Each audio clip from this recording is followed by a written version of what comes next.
성경 봉독합니다. 성경은 고린도전서 3장 6절에서 9절 말씀입니다. 고린도전서 3장 6절에서 9절 말씀입니다. 제가 봉독하겠습니다. 나는 심었고 아볼로는 물을 주었으되 오직 하나님께서 자라나게 하셨나니 그런즉 심는 이나 물 주는 이는 아무것도 아니로되 오직 자라게 하시는 이는 하나님뿐이니라. 심는 이와 물 주는 이는 한 가지이나 각각 자기의 일한 대로 자기의 상을 받으리라. 우리는 하나님의 동력자들이요 너희는 하나님의 밭이요 하나님의 집이니라. 아멘. 이 시간 인도네시아에서 사역하시고 있는 강재모 선교사님 나오셔서 인도네시아 선교 이야기라는 제목으로 말씀을 전하시겠습니다. 우리 선교사님은 2005년에 총회 선교부로부터 파송되어서 지금 인도네시아에서 선교 사역을 진행하고 계십니다. 말씀 가운데에 선교 사역의 내용과 또 선교사로서의 부르심에 대해서 말씀이 아마 포함될 건데 많은 은혜 받으시기 바랍니다.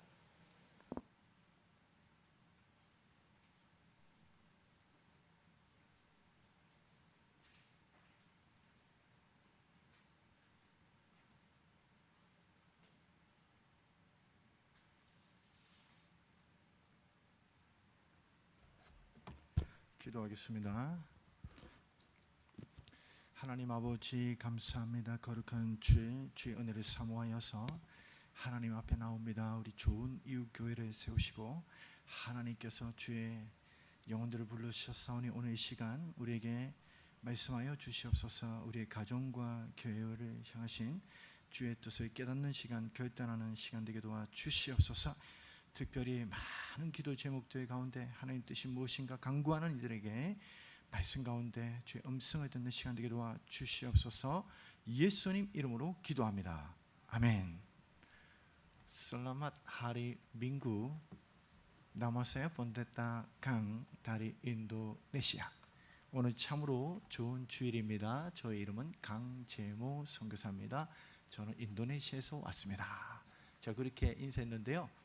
오늘 성교 헌신 예배 이렇게 들으시는데 저를 따라서 한번 해주세요. 저를 따라서 인도네시아 말인데요. Selamat Hari Minggu. 그러면 Selamat 이러면 good, good Sunday, good 이런 뜻이에요. 참 좋은 주일입니다 이런 뜻인데요. Selamat Hari Minggu. 한번 따라해 주세요. Selamat, Selamat Hari Minggu. Tuhan memberkati engkau. 네. 오늘 참 좋은 주일이고요. 하나님께서 당신을 축복하기를 원합니다. 또한 먼버르까티 은가 제목입니다. 제가 오늘 입고 있는 이 옷은 인도네시아 바틱이라고 하는데요. 바틱. 오늘 저 너무너무 오늘 주일 이렇게 오후에 우리 좋은 이웃 교회 우리 성도님들 뵈니까 너무 감사하고 너무 기쁘고 제가 우리 김광림 담임 목사님 맨 처음에 뵌 게 언젠가 제가 생각해 보니까 30년 전에 뵀더라고요. 30년 전에 제가 대학교 1학년 처음 들어갔는데 우리 김광림 목사님께서 저의 소그룹 선교단체 순장님이셨습니다. 순장님. 그리고 오늘 기도해 주시던 우리 또 집사님 또 우리 선교단체의 또 리더셨고 또 우리 또 후배 우리 또 계시고 얼마나 제가 너무 감사한지 제가 오늘 말씀을 어떤 말씀을 전해야 될까 고민을 상당히 많이 했습니다. 제가 기도도 많이 하고 제가 처음 가는 교회 그리고 또 다양한 제가 교회들을 가는데요. 오늘은 제가 어떤 말씀을 전할까 많이 준비했습니다. 여러분 기대하십니까? 오늘 인도네시아 선교 이야기인데요. 듣다가 너무 힘들다 그러면 이제 조심은 됩니다. 이렇게 딱 조심해야 돼. 끝내야 되겠다 그렇게 생각하는데 저도 경상도 사람인데 대구 경상도와 부산 경상도 조금 달라요. 그죠? 저는 부산 사람입니다. 부산 사람. 부산 사람인데 좀 말이 빠릅니다. 제가 전해야 될 게 많고 여러분 집중을 잘하시면 제가 빨리 하는데 좀 못 알아듣겠다. 그럼 이게 손을 딱 드시면 제가 좀 천천히 하도록 하겠습니다. 저는 인도네시아에서 선교를 하는데요. 영상을 조금 이따가 보여드리고 싶은데 지금 목사입니다. 목사 선교사라서 말씀으로 복음을 전합니다. 제가 말씀으로 제가 예수를 처음 믿은 게 제가 중3 때 처음 예수를 믿었기 때문에 청소년 시기에 제가 은혜를 받고 목사가 되어야 되겠다 결단했기 때문에 말씀에 대해서 특별히 청소년들에게 제가 관심이 많습니다. 인도네시아의 청소년들에게 제가 말씀을 전하고 또 현지 교회에서도 말씀 전하고 인도네시아 목사님들 이렇게 사역을 세미나 목회자 세미나들을 이렇게 하는데 인도네시아 말로 제가 합니다. 인도네시아 말로 하는데요. 두 번째는 제가 교육 선교를 합니다. 인도네시아는요 전 세계에서 인구가 네 번째로 많은 나라입니다. 네 번째로 많은 나라인데 2억 7천만 명. 2억 7천만 명이 어느 정도냐면 저희 대한민국의 인구가 약 5천만 명이 넘지 않습니까? 2억 7천만 명 정도 되는데 그 중에 85%가 이슬람을 믿는 무슬림입니다. 무슬림이라고 하면 이슬람 종교를 믿는 사람을 무슬림이라고 하고요. 기독교, 예수 그리스도를 믿는 사람은 크리스천이라고 합니다. 이 무슬림이 가장 많이 사는 나라가 인도네시아인데 그 인도네시아에서 복음을 전할 때는 다양한 접근이 필요합니다. 그래서 학교를 통해서 교육 선교를 하는데요. 에벤에셀입니다. 에벤에셀이 무슨 뜻인지 아시죠? 하나님께서 여기까지 도우셨다. 에벤에셀 학교 사역을 하는데 저희 학교는 유치원, 초등학교, 중학교, 고등학교가 있는데요. 영상을 통해서 또 나누고 싶고요. 제가 하는 사역은 10년 전에 돌아가셨던 또 선교사님이 계세요. 저희 한국 선교사로서 약 30년 전에 인도네시아 가셔서 사역하셨던 분이 10년 전에 소천하셨는데 그분의 사역 중에 제가 일부를 이어서 하고 있습니다. 의료 선교를 하고 있습니다. 의료. 우리 장로님 또 의료 쪽에 일을 하시던데 제가 목사지만은 인도네시아 우리 의사 선생님, 간호사 선생님과 함께 의료 선교를 하고 있고요. 마지막으로 한 가지 더 있는데요. 어떤 선교를 할 것 같습니까? 제가 목사인데요. 태권도 선교를 합니다. 태권도. 여기 보니까 올라오다 보니까 체육관이 있던데 제가 태권도를 했는데요. 좀 잘합니다. 네, 잘하는데 태권도는 제가 공인 6단입니다. 공인 6단이면 어느 정도냐면 한 20년 이상 한 겁니다. 태권도를. 그래서 태권도를 통해서 인도네시아에 있는 무슬림이든 기독교인이든 불교인이든 제가 태권도를 통해서 관계를 맺고 또 복음을 전하는 이 네 가지 사역을 하는데요. 12여 년간의 사역입니다. 영상을 통해서 잠깐 보겠습니다. 우리 음악도 같이 나오면 좋겠습니다. 제가 따로 설명 안 하고요. 보시면 되겠습니다.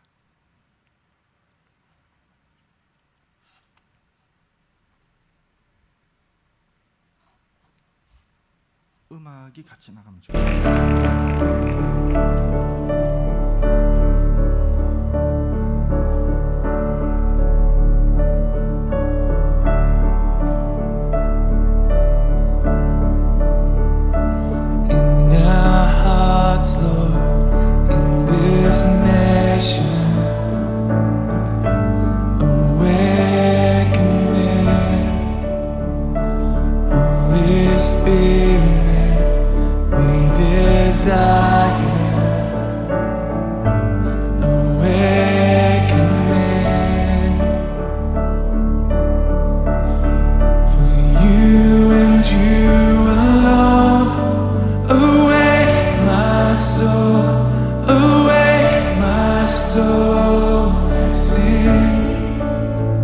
For the world you love, your will be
약 10년간의 사역인데요.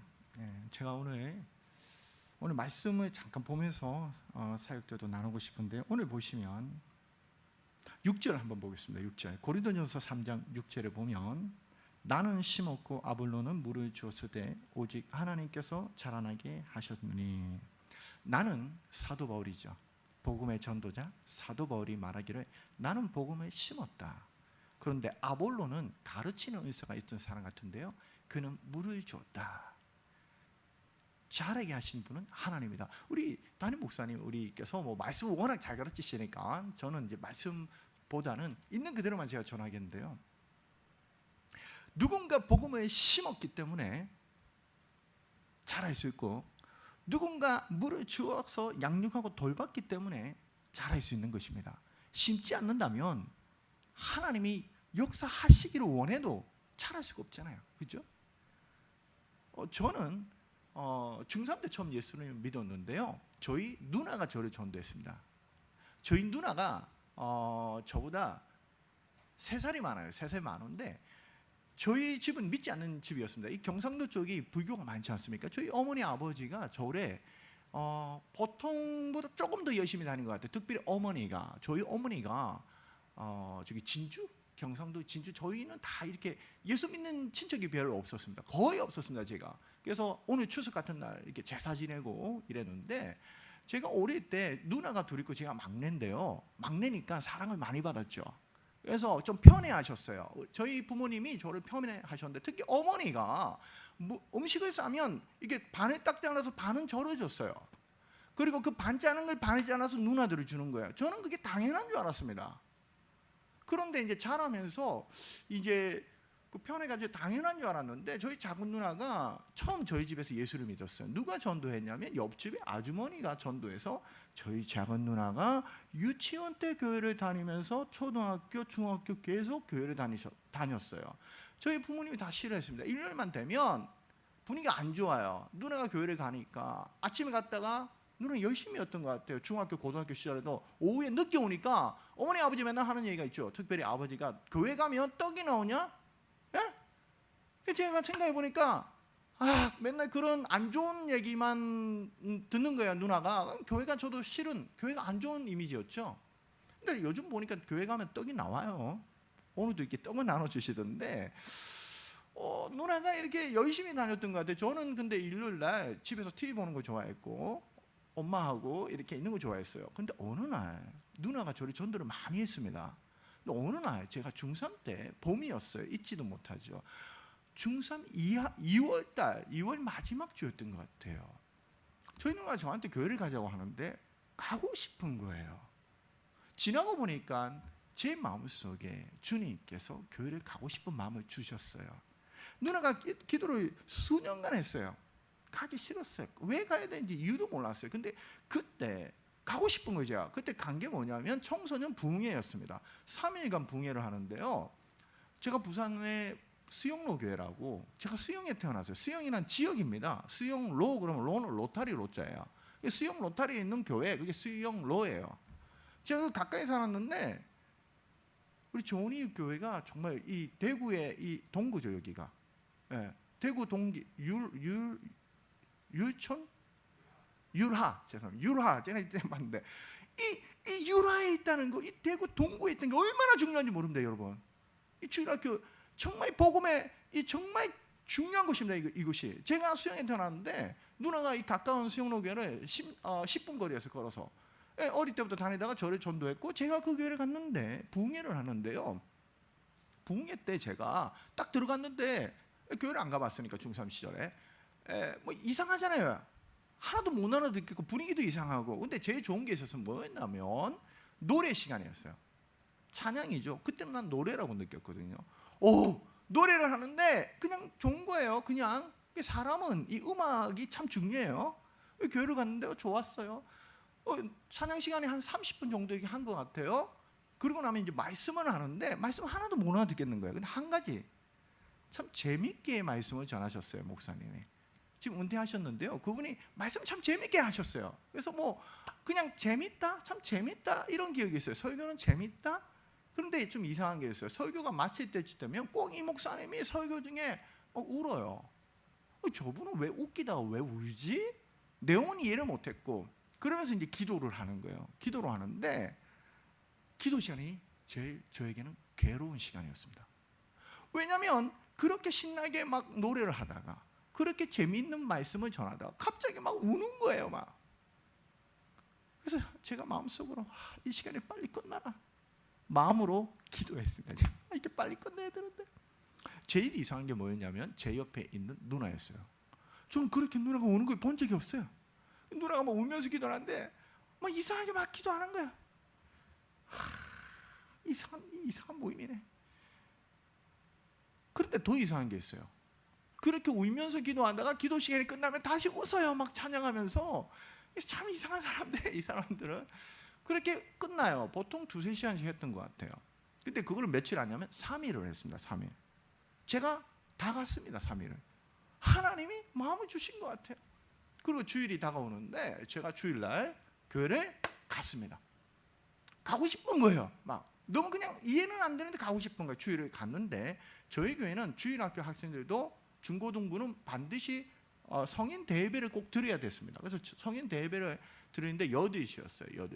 8시 대예배가 끝나면 9시부터 주일학교 예배를 따로 했는데 8시 예배를 갔죠. 제가. 그런데 주일날 분위기가 이게 부흥의 분위기하고 좀 다른 거예요. 그래서 제가 이상하다. 이 분위기가 왜 이렇지? 이상한 거예요. 대예배 분위기 있잖아요. 이렇게 차분하게 조용하게. 예배를 끝났어요. 그리고 집으로 가려고 하는데 누나가 그러는 거예요. 주일날 중고등부 예배가 있으니까 가라는 거예요. 그래서 제가 갔죠. 중고등부 예배를 갔는데 반 배치를 하지 않습니까? 이 반 배치가 참 중요해요.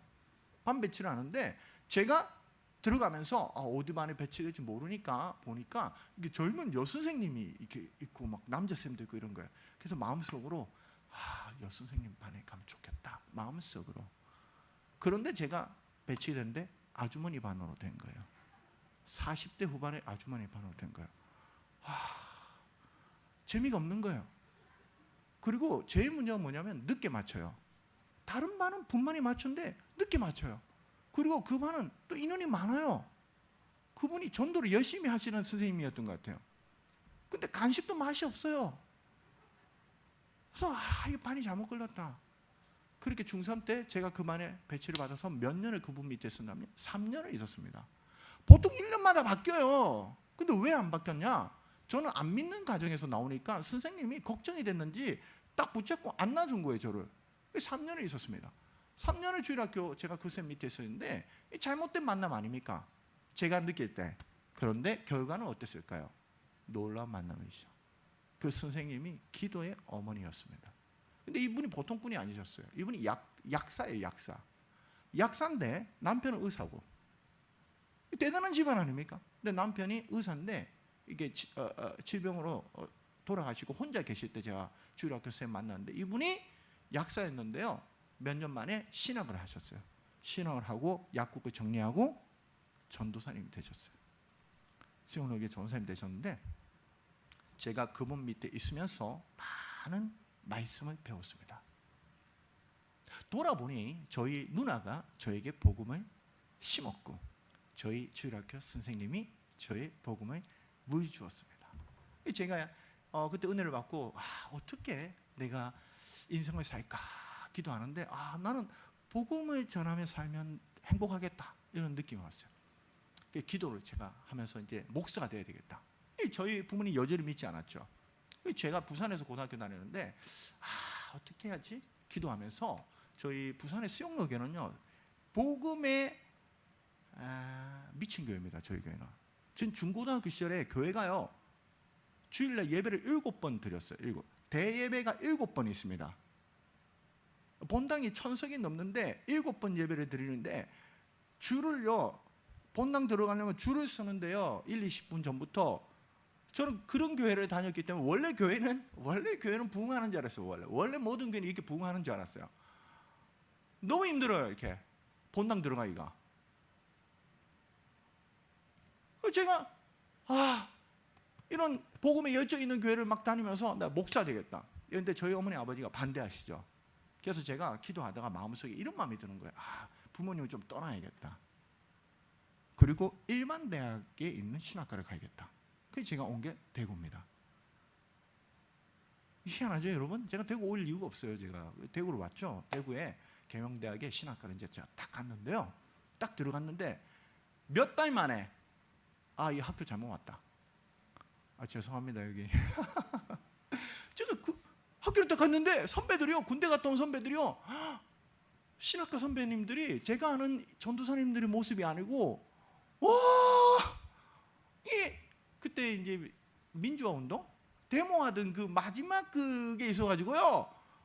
제가 대학을 갔는데 데모를 하고요. 저희 또 신학과 선배님들 이게 의에 불의를 못 참는 그걸로 인해서 아주 열심히 전도가 아니고 데모하는 선배들이 좀 있었고, 그러다 보니까 학과 분위기도 막 그런 거예요. 그래서 제가 이 학교 잘못 왔다. 제가 자퇴하려고 그랬습니다. 자퇴하려고 했는데 그때 만난 단체가 CCC라는 선교단체예요. 거기서 만난 분이 우리 담임 목사님 김광님 목사님을 만난 거예요. 순원호 딱 만났는데 보니까 이분이 또 신학과 선배인 거예요. 우리 과에도 좋은 분이 있구나. 제가 느꼈대. 그래서 제가 학교를 계속 다녀야겠다. 그리고 공부를 하면서 열심히 전도했습니다. 제가 매일 12시에 이렇게 모여서 전도했습니다. 매일 밥을 못 먹어도 전도했습니다. 큐티 나눔하고 그렇게 대학 1, 2년을 보냈는데요. 돌아보니 그때 제가 정말 말씀을 배우고 기도하고 전도하는 훈련을 받았던 것 같아요. 저에게 참 귀한 시간이었는데요. 제가 군대를 갔는데 기도했습니다. 하나님 옆에. 하나님, 저 군종병 되게 해주세요. 군종병이 뭐냐면 군 생활을 교회 중심으로 이렇게 하는 건데요. 제가 대학 1학년 때부터 기도했습니다. 3학년 1학기를 마치고 갔는데 하나님께서 제 기도에 응답하셨을까요? 안 하셨을까요? 제가 3년 가까이 기도했는데 저같이 신앙에 열심히 있는 사람이 군종병 안 되면 누가 되겠습니까? 훈련을 딱 받고 논산훈련소에서 딱 이제 배치를 받아야 되는데 의정부로 가는 거예요. 갈 수 있죠? 그 다음 동두천을 가는 거예요. 갈 수 있죠? 그 다음에 어디를 갔냐면 최전방으로 가는 거예요. 군종병이 아니고 그냥 보병이 됐어요. 제가 최전방 보병이. 제가 그때 하나님, 내가 나쁜 거 구한 거 아니잖아요. 군대에서도 전도하고 교회 중심으로 제가 살고 싶은데요. 하나님, 이렇게 하시면 어떻습니까? 제가 자대 배치 딱 받았는데요. 제가 눈물이 나는데 정말 꿈이었으면 좋겠다. 그래서 제가 군에서 정말 태어나서 들어보지도 못한 별 희한한 욕을 많이 들었어요. 저는 교회에서 중고등학교 시절을 보냈기 때문에 정말 좋은 말만 많이 들었는데 욕을 듣다가 눈물이 나는 거예요. 맞아서 눈물이 나는 게 아니고 제가 마음이 너무 여렸던 것 같아요. 그렇게 군생활을 하는데 제가 정말 왜 자살을 하는지 알 것 같더라고요. 이게 어떻게 할 수가 없어요. 제가 아무리 잘해도 후임이 잘못하면 맞는 거고. 하여튼 너무 군생활이 너무 괴로웠습니다. 1년이 지났는데 군대를 잘 왔다 이렇게 느꼈어요. 제가. 왜냐하면 거기서 리더십을 배웠습니다. 안 믿는 사람들의 마음을 이해하게 됐어요. 사회가 이런 거구나. 저는 교회에서만 자랐기 때문에. 군대를 제대하는데요, 제가 감사했습니다. 하나님 앞에. 하나님, 제가 이렇게 하나님 많은 것을 배우게 하셨군요. 그런데 다시 가라면 가고 싶지는 않는 게 군대였습니다. 그 정도 힘들었어요. 군에 딱 제대했는데 제가 이제 목회자가 되려면 대학원을 가야 돼요. 신학대학원을 가야 되는데 군생활을 그렇게 잘하고 신앙 가운데 제가 잘하고 이제 4학년이 돼서 졸업반이 되는데 목사님 되기 싫은 거예요. 이제 제정신이 좀 돌아왔나 봐요. 제가 군을 제대하고 3학년, 4학년, 2년을 대구의 봉덕동에 있는 교회를 섬겼습니다. 제가 그 전에 수영로 교회만 제가 있었기 때문에 이제 사역자로서 전도사로서 제가 대구 봉덕동에 있는 조그마한 교회를 섬겼는데 목사님을 이렇게 다 60이 넘으셨고 제가 전도사 혼자였어요. 그래서 주일학교, 중고등부, 청년부까지 제가 다 했는데 설교도 많이 했죠. 그렇게 2년을 제가 섬겼는데 목회 현실을 제가 봤어요. 나는 이렇게 못 살겠다는 생각이 드는 거예요. 그래서 하나님 앞에 제가 하나님, 나는 목회자 못 되겠습니다. 제가 이렇게 살기 싫어요.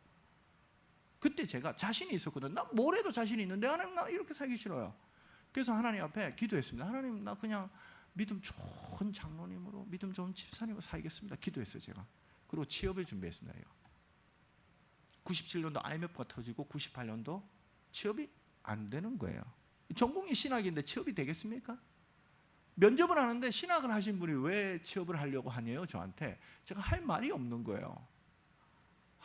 그렇게 1년간을 방황했습니다. 제가 1년간 방황을 했어요. 제가. 갈 길을 알지 못하고 제가 중고등학교 때 그렇게 내가 하나님 앞에서 은혜 받고 목회자로 살기를 소원했는데 이제 군대까지 갔다 와서 이제 제대로 인생을 이제 길을 가야 되는데 의심이 생기는 거예요. 하나님이 계신가? 의심이 생긴 거예요.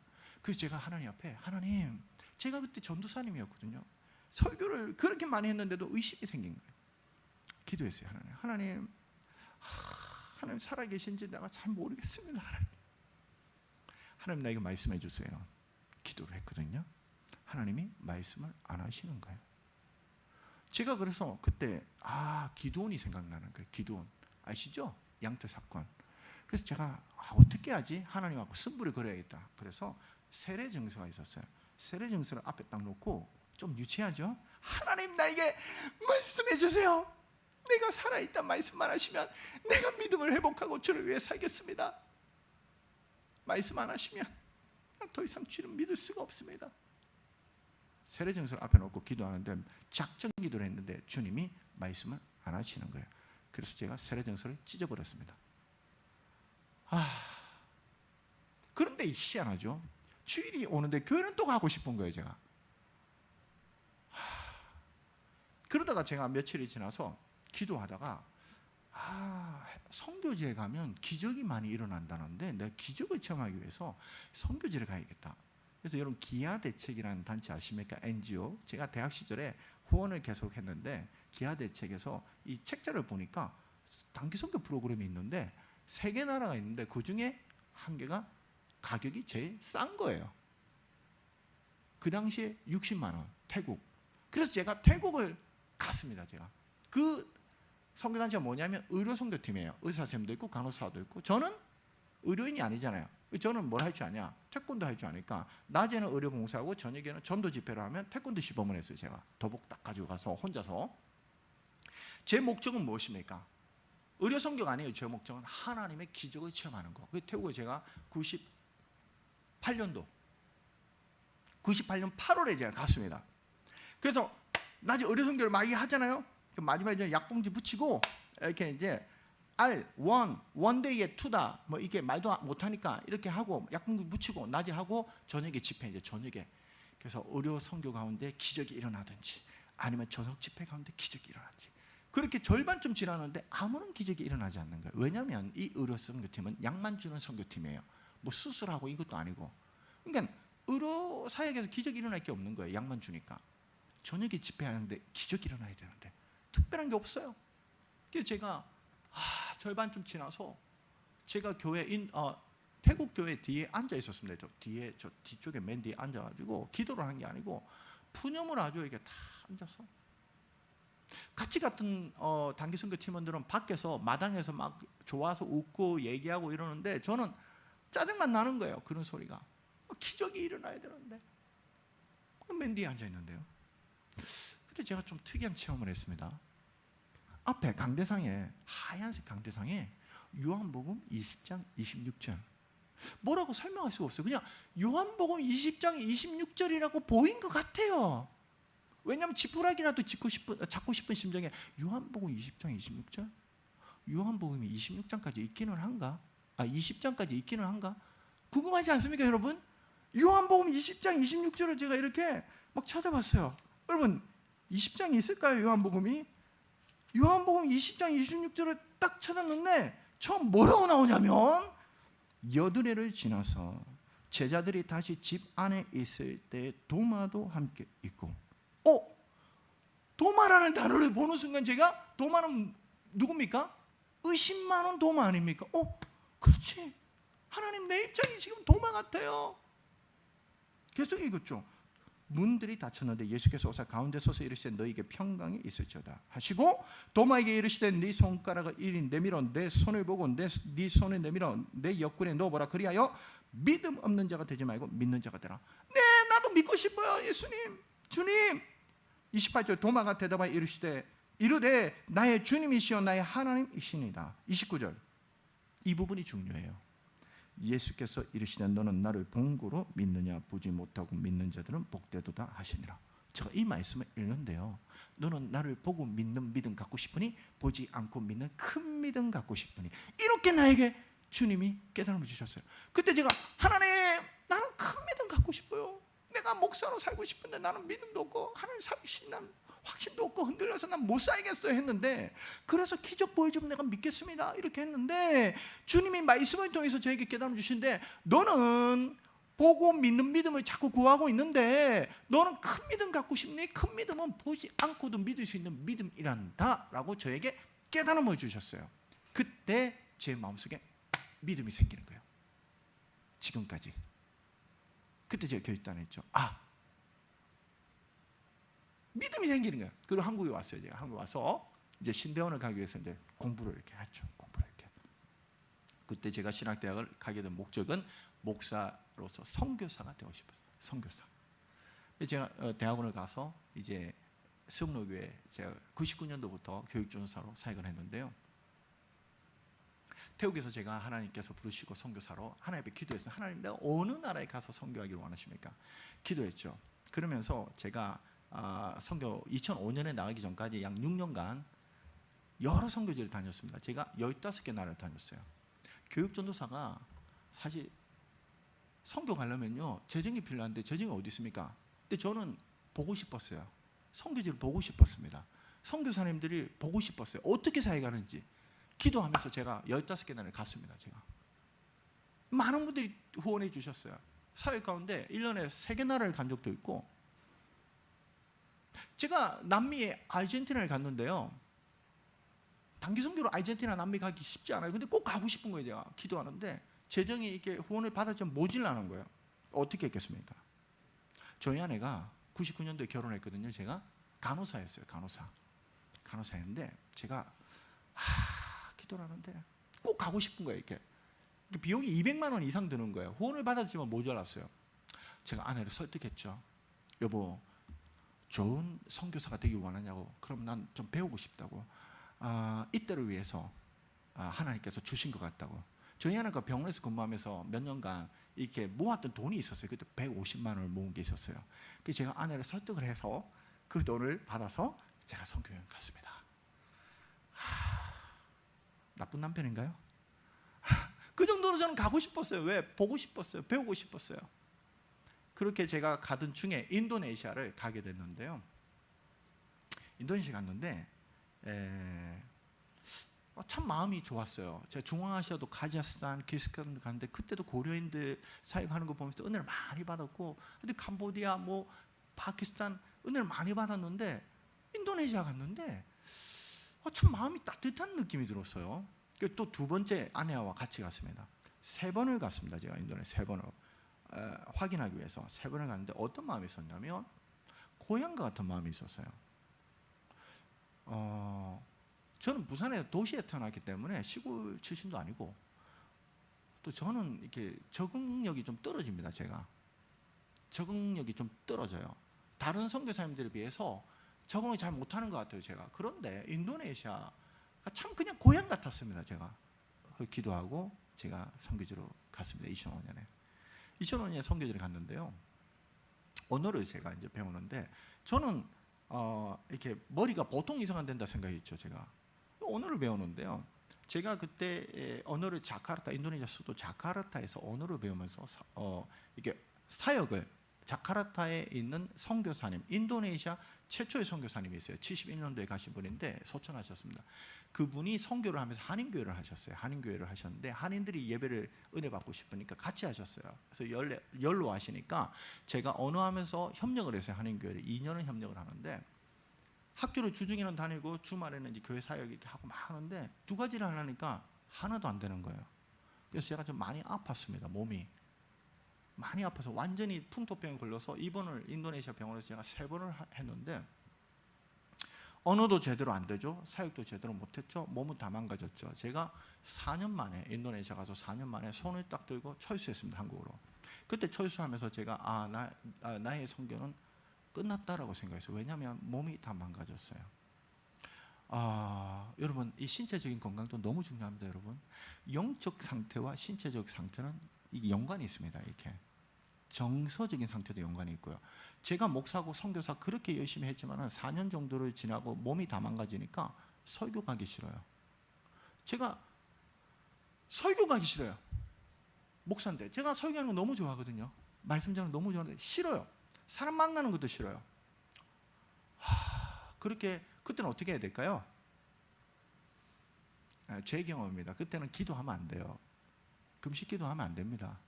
그때는 먹고 싶은 거 먹고 좀 잠을 충분히 자고 운동하고 쉬어야 됩니다. 제가 3개월을 그렇게 했거든요. 3개월을. 그러니까요. 서서히 설교하고 싶은 거예요. 말씀을 전하고 싶은 거예요. 회복이 되더라고요. 이렇게 회복이 되더라고요. 여러분 여러분 신앙생활 할 때요. 여러분 좋은 이웃 교회 정도 되면 여러분 스스로 셀프 컨트롤, 자기 자신을 잘 컨트롤 하셔야 됩니다. 이 영혼의 상태, 육체적 상태 잘 컨트롤 하셔야 돼요. 제가 회복이 됐어요. 제가 회복이 됐는데 회복이 돼서 다시 선교지에 들어갔습니다. 제가 들어갔는데 제일 안 되는 게 뭘까요? 언어가 안 되는 거예요. 제가 언어가 안 돼요. 그때 제가 처음 시작한 게 태권도예요. 태권도 원래 제가 인도네시아 바로 가서 사역을 하지는 않았습니다. 저는 말씀 사역을 하고 싶었어요. 그런데 언어가 안 되니까 태권도를 제가 하게 됐는데 하나님이 태권도 사역하는데 많은 은혜를 주셔가지고 제 제자들이요 많습니다. 수천 명이에요. 수천 명. 근데 저는 태권도 전문의 선교사가 아니에요. 목사입니다. 그러나 태권도도 같이 가르쳤죠. 근데 태권도를 신학교에서 가르치는데 신학교 학생들이요 한국도 뭐 모르겠지만은 너무 지각도 많이 하고 숙제도 제대로 안 해오고 뭐 이러는 거예요. 제가 마음에 안 드는 거예요. 신학교에서 강의를 하는데 물론 언어를 못하니까 못 알아들어서 그런 것도 있을지 모르겠지만 그래서 제가 어떻게 하지? 그래서 태권도를 가르치는데 태권도 시간에는요 기합을 줘도 돼요. 교수님이 강의 시간에 화를 내고 기합 줄 수는 없잖아요. 태권도 시간에 딱 정각이 시작하는데 안 오잖아요. 그럼 딱 문을 닫아요. 그리고 엎드려 뻗쳐 시켜요. 왜? 태권도 교육이니까. 그렇게 몇 달을 하니까 수업 시간에도 안 늦는 거예요. 이게 태권도 얼마나 좋아요. 목사님들이요 이게 신체적 건강해야 되고 정신적으로도 강인해야 되고 하여튼 제가 인도네시아에서 몇 년간 이렇게 신학교에서 가르쳤는데 그 친구들이 목사님이 되고 이제 사범 되고 이랬는데 태권도 사역에 하나님 많은 은혜를 주셨어요. 근데 태권도를 가르치다 보니까 태권도는 말이 필요 없잖아요. 많이. 근데 가르치다 보니까 언어가 좀 느는 거예요. 그러면서 제가 말씀 사역에 집중하게 됐죠. 지금 말씀 사역에 집중하지만은 처음 기초를 많이 못했기 때문에 항상 제가 부족함이 많았습니다. 인도네시아에서 제가 설교를 너무너무 잘하고 싶은데 전하고 싶은 거에 50%도 못 전하는 거예요. 기도했죠. 하나님 기도하는데 하나님 오늘 나에게 깨달음을 주시는데 네가 국문학 박사 학위가 있는 목사님이 설교를 하면 교인들이 다 알아듣고 은혜를 받냐? 저에게 하시는 말씀이에요. 국문학 박사 학위가 있는 목사님이 하면 오히려 더 많이 좋을 수도 있고 근데 중요한 건 뭐냐? 알아듣는 게 중요하다는 거예요. 네가 좀 문법적으로 틀리고 해도 너는 자신 있게 복음을 전해라. 그럼 내가 깨닫게 하고 은혜 주겠다. 하나님 은혜 마음을 주시는 거예요. 저한테. 그래서 제가 열심히 인도네시아 말을 알아들을까 못 알아들을까요? 그 반응은요. 제가 이게 웃기는 얘기를 했을 때 웃고 정말 이런 거 보면 이게 알아듣는다 못 알아듣는다 압니다. 여러분. 다 알아듣는 거예요. 영상 보셨잖아요. 제가 수천 명 앞에 설교합니다. 인도네시아 말로. 청소년들한테 설교 어려워요. 여러분. 한국말도 청소년들한테 너무 어렵습니다. 청소년들. 내용이 중요한 게 아니에요. 모든 게 이게 좀 청소년 설교는 어렵습니다. 근데 제가 청소년 설교가 인도네시아 전문이에요. 제가. 외국 사람이라니까요. 제가. 네? 하나님 은혜를 주시는데요. 제가 하나님 은혜를 주셨죠. 하나님 은혜를 주셨죠. 제가 설교할 때 너무너무 행복합니다. 제가 인도네시아에서 설교할 때 너무 행복해요. 은혜 받는 모습 보며. 인도네시아 교회는요 안수기도를 좀 많이 합니다. 여기서 사진 보시는지 모르겠지만 한국 교회는 안수기도를 많이 안 하는데 인도네시아 교회는 많이 하는데 왜 그런가 내가 보니까 간절함이에요. 아픈 사람들도 약도 제대로 치료 못 받잖아요. 그러니까 목사님, 제가 선교사고 목사님과 와서 안수기도를 해달라고 그래요. 물론 바로바로 기적이 일어나지는 않습니다. 그러나 저는 진심으로 기도해요. 하나님 진심으로 기도하는데 안수기도 해야 되는 거예요. 안수기도.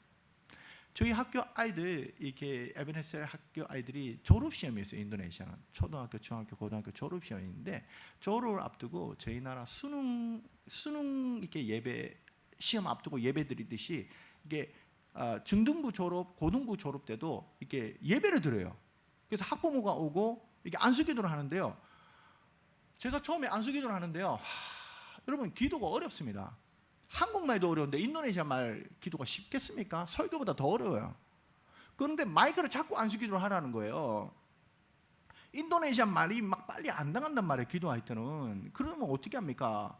방언도 나가고 막 이렇게 하는 거예요. 이렇게 이래서 방언을 주셨구나. 제가 이런 거 느꼈는데 이렇게 마이크를 잡고 기도하는데 어떨 때는요 이렇게 무릎을 꿇고 쫙 이렇게 기도하거든요. 우리 인도네시아 목사님하고 기도하는데 중고등학교는 나아요. 한 번에 졸업하면 20명, 많으면 50명인데 초등학교는 100명이 6학년 한 번에 졸업하면 100명을 안수기도를 하는데요. 더운 나라예요 정말. 100명을 제가 안수기도 하는데 하고 나니까요 2시간이 걸렸더라고요. 2시간 기도만. 제가 머리가 핑 돌면서 몸이 너무 힘든 거예요 제가. 그런데 제 마음이 너무 기쁜 거예요. 제가. 너무 기쁜 거예요. 그 아이들이요 정말 기도 받고 이러는데요 너무 참 제가 너무 행복한 거예요. 제가 우리 저희 에베네셀 학교에서 제가 예배를 이렇게 항상 드리는데 일주일에 한 번씩 제가 기도하는 게 있습니다. 하나님 교회에서 예배 가운데 은혜 받는 것보다 저희 학교에서 은혜 받는 게 더 많게 해주세요. 제가 그런 마음으로 예배를 드립니다. 대충 하지 않아요. 여러분 기독교 학교들이 예배가 모르겠어요. 한국은 대충 할 수 있잖아요 여러분. 근데 제가 마음에 목회한다는 마음으로 제가 정말 하나님 매 시간 제가 배운 게 뭐냐면 매 시간 붕해하는 마음으로 붕해하는 마음으로 최선을 다할 때 하나님께서 역사하시는 것이죠. 시간 너무 많이 갔네요. 제가 이제 나누고 싶은 거 앞부분 나누는데 다음에 또 불러주시면 제가 나누고 싶습니다. 말씀 정리하겠습니다. 좋은 이웃 교회가 부족한 저를 위해서 기도해 주시고 후원해 주시고 또 이렇게 협력해 주시는데 너무너무 감사하고요. 정말 이 지역에 좋은 이웃 같은 교회가 됐으면 좋겠고요.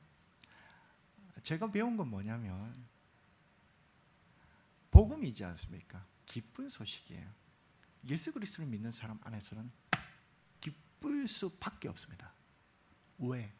주님은 우리를 사랑하시고 우리 위해 모든 것을 주시고 그분이 예수 그리스도시기 때문에 기쁠 수밖에 없어요. 환경에 따라서 기쁜 게 아니고요. 그냥 주님이 함께 하시면 기쁜 거죠. 환경에 따라 기쁜 게 아니고요. 여러분. 기쁨을 전하는 게 전도입니다. 그러니까 기쁜 사람은 입을 다물고 있을 수가 없어요. 그래서 예수 믿는 사람이 말이 좀 많은 거예요. 왜? 예수를 잘 믿는데 말이 없고 전도를 안 한다는 것은 그분 안에 과연 예수 그리스도가 있을까? 요즘 제가 이렇게 보면서 뭐 아파트 값이 올랐다, 주식이 뭐 어떻다. 여러분 그러면 가만히 있을 수가 없잖아요, 여러분. 내가 산 아파트가 만약에 몇 배가 올랐으면 친척이나 주변한테 가만히 있지를 못해요. 막 너무 좋아서 말하고 싶잖아요. 우리 아이가 공부를 잘 못했는데 너무 좋은 대학을 가면 막 물어보지도 않는데 얘기하고 싶잖아요. 복음은 그것과는 비교할 수가 없는데 어떻게 주식 오르고 차를 사고 남편이 진급하고 자녀가 좋은 대학 간 것을 말하고 싶어 죽겠는데 예수를 믿는 사람이 예수를 전하고 싶은 마음에 미칠 것 같은 마음이 안 생길까? 이게 뭐가 문제일까요? 복음이 문제일까요? 내가 문제일까요? 예? 여러분 복음을 복음을 받은 사람은 전하고 싶으면 미칠 것 같아요, 여러분. 여러분 그렇습니까? 아멘? 네? 여러분 좋은 이웃이 된다는 것이 무엇입니까? 기쁜 소식을 전하는 게 좋은 이웃이죠, 여러분. 그죠? 여러분 먹는 거 그 먹으면 끝나는 거예요, 여러분. 여러분 내가 주는 게 뭡니까? 예수 그리스도를 전하면요, 그 예수 그리스도를 통해서 그 사람의 인생이 놀랍도록 변하는 것입니다, 여러분. 저는 꿈이 뭐냐면 인도네시아에 제가 전하는 복음을 듣는 이들 가운데 인도네시아의 대통령이 나오는 게 제 꿈입니다. 제 꿈이라고. 그냥 누가 될지 제가 어떻게 알아요? 인도네시아의 지도자들이 되는 게 제 꿈입니다. 목사님, 선교사님. 저는 믿습니다. 저는 뿌리잖아요. 그렇죠? 하나님이 자라게 하시는 것이죠. 여러분 좋은 이웃교를 통해서 하나님께서 놀라운 일을 하실 건데 우리는 알 수가 없습니다, 여러분. 우리는 알 수가 없어요. 여러분 정말 복음을 전하고 싶은 그 마음의 열정, 네? 기도하면, 말씀을 읽으면 정말 그 마음으로 어쩔 수가 없는 거예요. 이렇게 전하게 되는 것이죠. 뿌리기는 것이죠. 물을 주는 것이죠. 여러분 두려워하지 마세요. 잘할까 안 잘할까 그냥 하는 거예요. 그럼 주님이 잘하게 하는데요, 내가 볼 때 저 사람 안 믿을 것 같다, 저 사람 안 될 것 같다는 사람도 주님이 잘하게 하면 되는 것이고요, 저 사람 될 것 같은데 주님이 아니면, 역사하지 않으면 안 되는 거예요. 여러분 안 되는 거에 집중하지 마시고, 여러분 때를 어떤지 못 듣든지 여러분 복음을 전하는 게 전도고요. 선교는 뭐냐? 타 문화권에서 전하는 게 선교입니다. 그러니까 하나님 보시기에 복음을 전하는 게 중요한 거예요, 여러분. 전하는 게. 여러분 가정에 믿지 않는 남편이 있습니까? 저는 저희 어머니 아버지 다 예수 믿으세요. 너무너무 감사한데 저 어머니, 제가 저희 아버님 장로님 되게 해달라고 기도했습니다. 제가 됐을까요 안 됐을까요? 60 넘어서 예수를 믿었기 때문에 안 됐습니다. 그런데 믿음은 장로님보다 더 좋은 믿음이 됐습니다. 제가 볼 때. 저희 어머니 명인 권사님 되셨거든요. 기도를 하시는, 다 60 넘어 예수 믿었어요. 근데 저한테 뭐라 하는지 압니까? 최근에 너무 걱정하지 말래요. 하나님이 다 하신대요. 오, 목사 아들인데요, 제가. 저희 어머니 아버지가 늦게 예수 믿었거든요. 근데 저한테 사역하면서 너무 고민하지 말래요. 제가 깜짝 놀랐습니다. 하나님이 믿음을 주시고 어머니 아버지 얼마나 귀하게 이렇게 기도의 사람으로 세우셨는지요. 여러분 믿지 않는 여러분 자녀 때문에 너무 힘드시죠? 여러분 기도하고 하나님 역사하시면요, 여러분보다 더 좋은 믿는 사람 됩니다. 예? 여러분 기도하시고요. 여러분 회사 너무 어렵죠? 너무 어렵죠? 여러분 코로나 가운데 더 놀랍도록 역사하십니다. 여러분 어려울 때 더 놀란 간증이 있는 거예요, 여러분. 어려울 때, 예? 특별히 주변에 너무너무 힘들어 낙심하는 이들이 많지 않습니까? 저는 자살하는 사람들도 많이 봤는데, 제가 가르쳤던 제자도 자살했다는 소식을 제가 들었는데 전 마음이 힘든 거예요. 오죽하면 그럴까? 그런데 정말 예수 그리스도가 소망이신데, 예? 여러분 주변에 소망이 없어 죽는 이들이 너무 많습니다. 우리가 무슨 도움을 줄 수 있습니까, 여러분? 주님이 소망이죠. 우리는 전하면 되는 것입니다. 기도할 때 주님이 역사하십니다. 아무쪼록 우리 좋은 이웃교회를 통해서 하나님께서 놀라운 역사를 이루시는 2021년 되시기를 축원합니다. 기도하겠습니다. 하나님 아버지, 우리를 부르시고 우리를 자라게 하신 아버지, 우리가 또 이웃들에게 나아가서 복음을 전하고 물주기를 소원합니다. 우리 좋은 이웃교회를 통해서 열방을 품고 기도하고 선교하는 교회 되게 하시니 감사합니다. 좋은 주의 일꾼들이 오니 하나님 아버지, 평생 주의 사명을 위하여 살아가는 인생 되게 도와주시옵소서. 특별히 코로나를 맞이해서 너무너무 힘들고 낙심될 때가 많습니다. 그러나 빛 되신 주님, 우리 인생의 빛으로 오시고 소망 되신 주님, 우리에게 생명으로 오시고 우리의 가정을 살려주시고 우리 교회를 통하여 이 대구와 이 민족과 열방을 하여 나가는 좋은 이웃교회 되게 도와주시옵소서. 예수님 이름으로 기도합니다. 아멘.